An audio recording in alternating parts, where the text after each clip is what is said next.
by Kamiuk. My name is Stephen Boris, Director and CEO. I'd like to welcome all Cliff's friends and fans. Thank you for joining us tonight to celebrate his work. I would like to begin by saying that while Kamiuk is located on the territory of the Iniwak, Anishinaabe, Dakota, Lakota, Nakota, Anishinaabe, and Dene nations. And we are located on the homeland, the birthplace, and the heartland of the Red River Métis Nation. The relationship with the land and the water these Indigenous nations hold sacred needs to be central to any work that we do here in these territories, including right here at the WAG. Institutionally, we are committed to acknowledging our colonial history, and we are actively working to question the gallery's colonial ways of being. We're dedicated to deconstructing systemic oppression within our institution, and we have ongoing initiatives to actively address these issues. We express our immense gratitude to the Indigenous nations for being able to live on these lands and these waters, and we commit to ensuring our relationships with the Indigenous nations of this territory continue to flourish, and that we will be guided in part by the values as directed by each nation's knowledge keepers. So, I really miss Cliff. It's hard to believe it's almost 2 years since he passed. And without a doubt, Cliff Eyland's influence has left an indelible mark on the Winnipeg arts community and well beyond. Hosting Cliff Eyland Library of Babel, a retrospective at the WAG is, I would say, exceptionally fitting for an artist, curator, and educator whose impact can be seen in museums and libraries and public spaces across the country, and of course, including in our own city. I perhaps miss most Cliff's presence on Twitter, because he always liked if I posted something. But his presence was everywhere, penetrated so many different circles and places, virtually and real. It's weird today to think of Robert Archambault passing earlier this week, another great Winnipeg artist whose work has impacted our community in such a major way. Cliff Eyland's unique approach to art making really disrupts how we typically see and even engage with art. And his overwhelming encouragement has inspired so many students in their own right and in their own artistic pursuits. And many are here with us tonight. Cliff was known as a consummate collaborator, often working with other Manitoban artists on local and national projects. His studio was a well-known place for experimentation and collusion.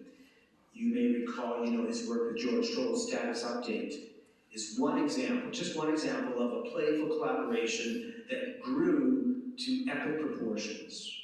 In many ways emblematic of the way that Cliff worked. He worked in and with abundance. He was a prolific creator. And I'm so glad that Robert corrected the CBC interviewer today who mentioned that he had produced 1,000 works, when in fact, tens of thousands. There's 1,000 in the show upstairs. But the fact that the show upstairs is 1,000 work reinforces just what his impact looked like. And throughout the exhibition, you'll see also videos, documents, archival stuff, performance documentation, drawings, representing what was an incredibly robust 40-year career. The little clip you saw earlier is taken from the documentary Cliff, A Portrait of an Artist, and it was created by Adam Brooks, a Winnipeg filmmaker and a former student of Cliff. And the complete film, as I mentioned, can be seen in the exhibition upstairs. So much like a librarian, like a museum curator, Cliff also kept detailed records and materials from his years of production. And the extent of these archival documents, many of which are included in the exhibition, contributes to the accumulation of knowledge that really inspired and propelled his creative output. This show marks also the first time that many of his series of paintings have been presented completely in their entirety, a format that reflects the truly remarkable scale of his production in breathtaking, bibliographic monumentality. And with all monumental efforts, the work that looks so effortless, often finished, once finished, could not have happened without the tireless energy and support of those who gave so much to fulfill the exhibition and the vision of the exhibition. I would like to thank the Canada Council for the Arts for their support of Cliff Eyland and the exhibition. I'd like to thank Pam Perkins, who's with us tonight, for her unwavering commitment to support this exhibition, to make it happen, and the catalog. And as always, I'd like to thank our WAG staff. Particularly, I'd like to draw attention to Rada Vanulovic and Dr. Riva Simko, who brought the team together and worked so precisely and mathematically to install all 1,000 of Cliff's paintings with true exactitude. And to everyone here who has diligently ensured the success of the show, supporting Cliff's career, thank you. Really now, it's my pleasure, it's my honor to thank and to introduce the curator of this exhibition, the champion of Cliff Eyland's work, Robert Eyland.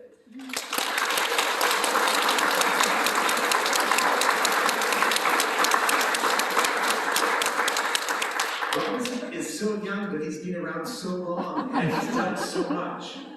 He, of course, supports Winnipeg, the arts community. He has supported the WAG. He's been very much part of this.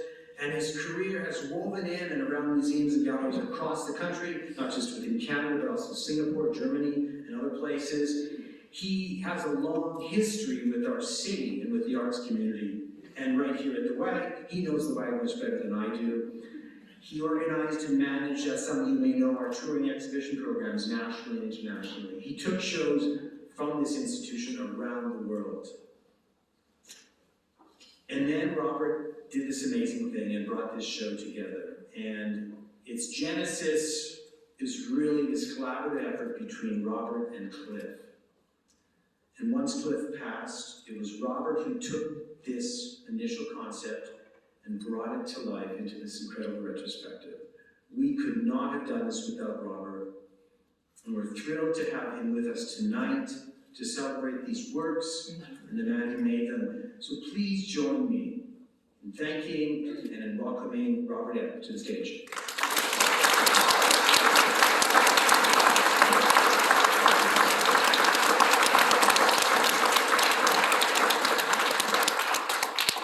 Well, thank you so much, Stephen, for those very warm and flattering words. It is a real beautiful symmetry to come back with this particular exhibition in the Winnipeg Art Gallery, where my art career in the art world basically got started. So that's kind of a beautiful thing.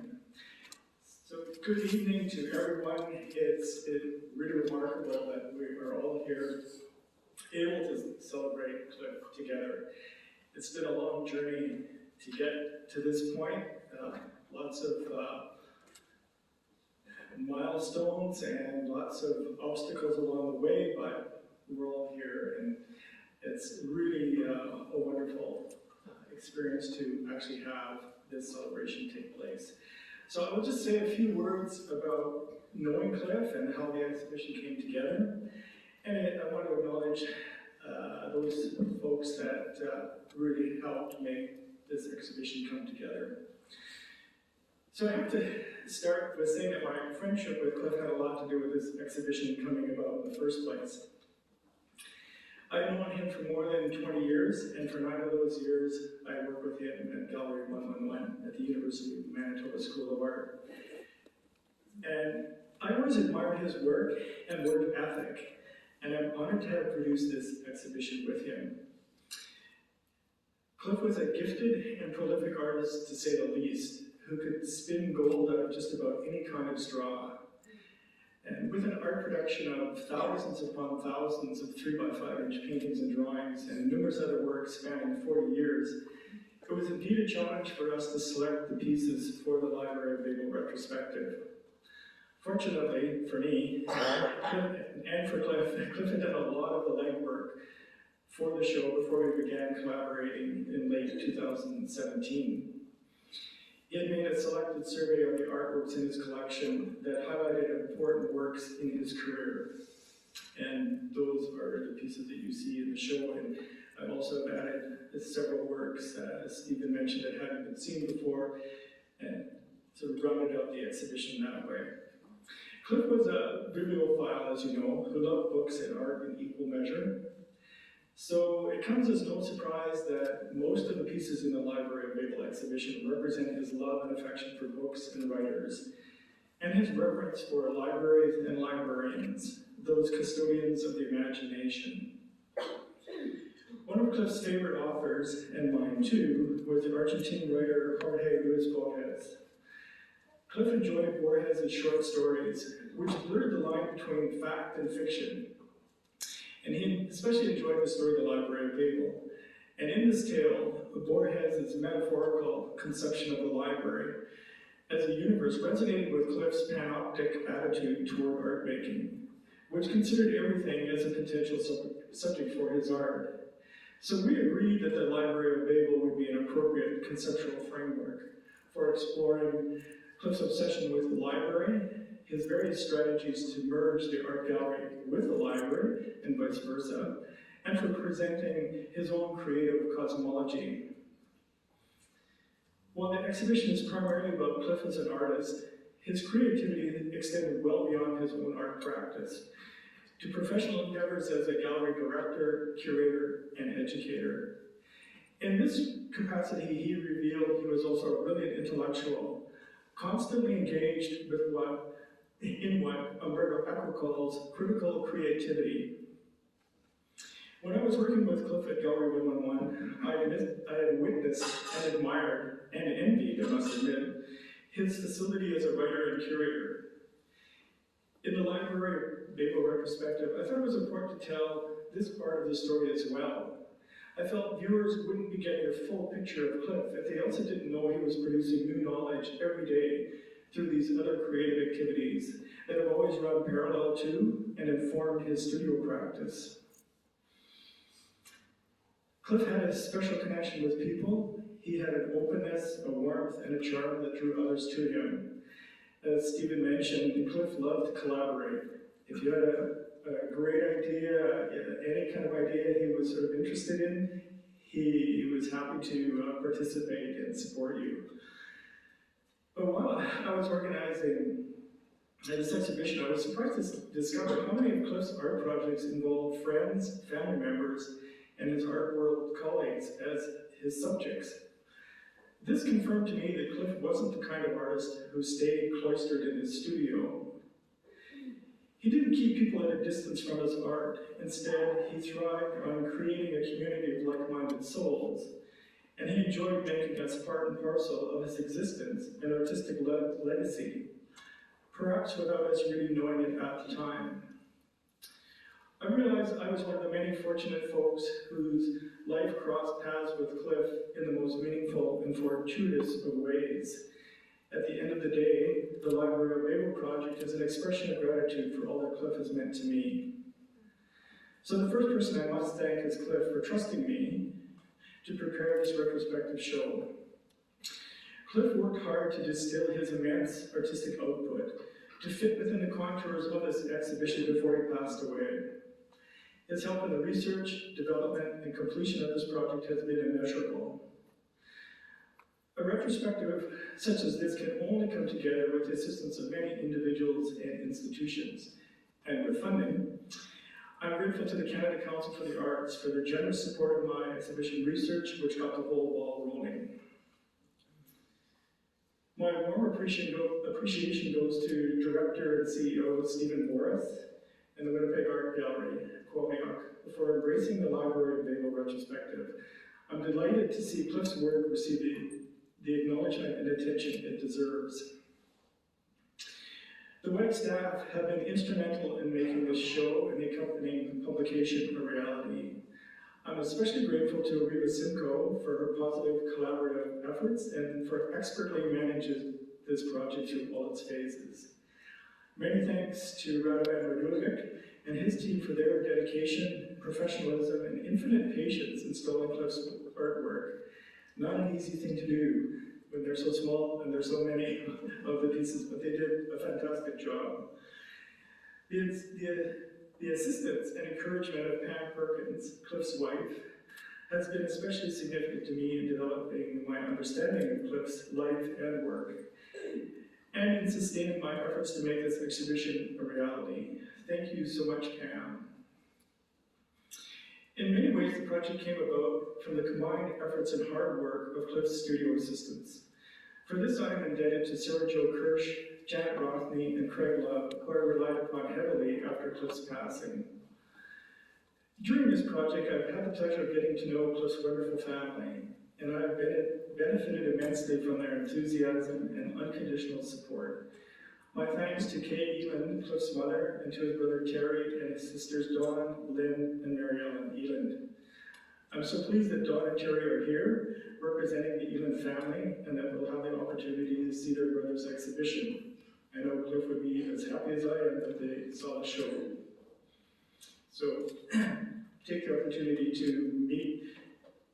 meet them when you're mingling in the exhibition. Adam Brooks' contribution to the Library of Babel cannot be overstated. His documentary portrait of Cliff's end-of-life journey is a deeply moving and meaningful film. My thanks to Adam for making his documentary available for the exhibition and for producing the other documentary in the show of Cliff's majestic library commissions in Halifax, Winnipeg, and Edmonton. If you see a photograph of Cliff's work, there's a good chance it was taken by Bill Deacon. Bill has spent considerable time photo documenting not only thousands of Cliff's 3x5-inch paintings and drawings, but also capturing many of Cliff's performative actions over the years.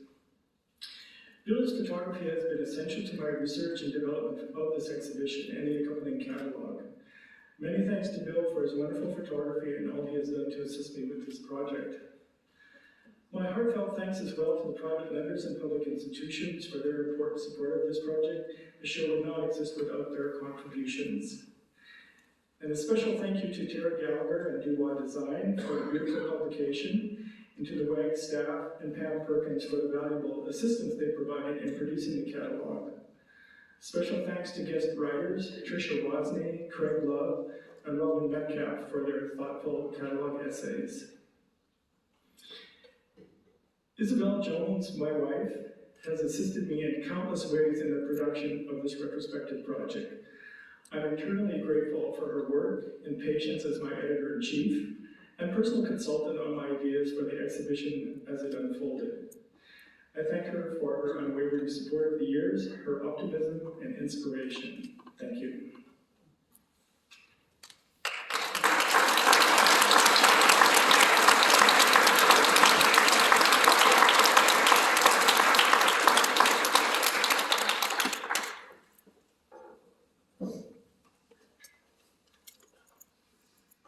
Thank you, Robert, and congratulations. Thank you for staying with the show.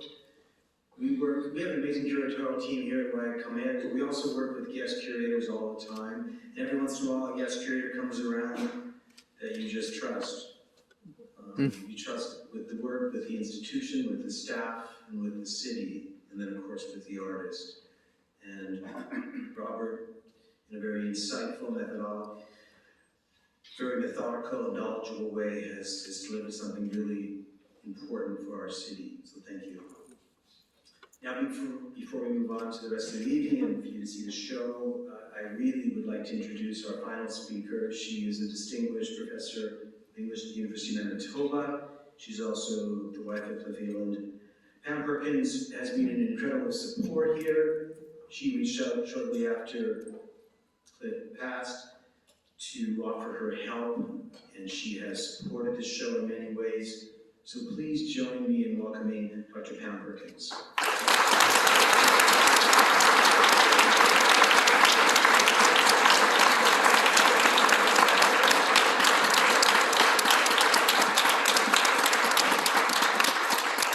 Thank you, Stephen. Cliff would have been overwhelmed to be here tonight. In the last difficult months of his life, some of the things that gave him the most joy, along with following Stephen's Twitter feed about the Winnipeg Art Gallery collections, We're talking to Adam for the film, emailing, talking, working with Robert on decisions about the show. He was overwhelmed with the prospect of having this show happen, and he was thrilled knowing that these projects were going to go ahead and be completed. I wish that I could bring the wit and warmth and charm that Cliff brought to every conversation he had in thanking people tonight. Robert, of course, Adam, Stephen, and everybody else who worked on this project did an amazing job. As you know, Cliff was a proud Haligonian. He was also fiercely proud to be a member of the Winnipeg art community, where he found a loving, welcoming home. Having his work, his career, recognized by the WAG in this way meant the world to him. The scholarship, creativity, passion, dedication that Robert, Adam, Bill, Craig, Tricia brought to their work on Cliff would have thrilled him. It was something that he could only imagine, and the best tribute that Cliff could ever have is these events, this book, this film, and this show.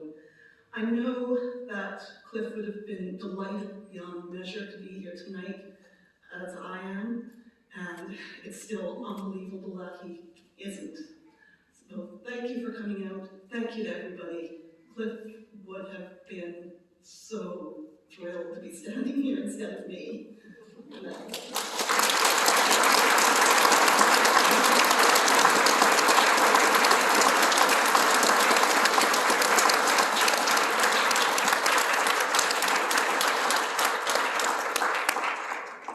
Well, he was kind of standing next to you in his red shirt. My favorite picture of Cliff. Thank you, Pam, for your kind, your beautiful words, and for your faith in this exhibition and this process, for your support of our whole team. For all of you, tonight as you explore this show, you can begin to see what we might call those broad movements of Cliff's career. Cliff, the artist, the writer, the educator, the curator, and the artist. And I hope that as you wander through the gallery, that each one of you can find a connection, a meaning, and some beauty in the exceptional art on display. You know, this show might have happened earlier, but things happened with the pandemic, but I'm glad, perhaps, that we waited until now, that we could all meet together in person and celebrate and toast and celebrate Cliff's artwork. So thank you all for coming out tonight. I wish you a wonderful evening as we celebrate the life and art of Cliff Eyland. Have a wonderful evening.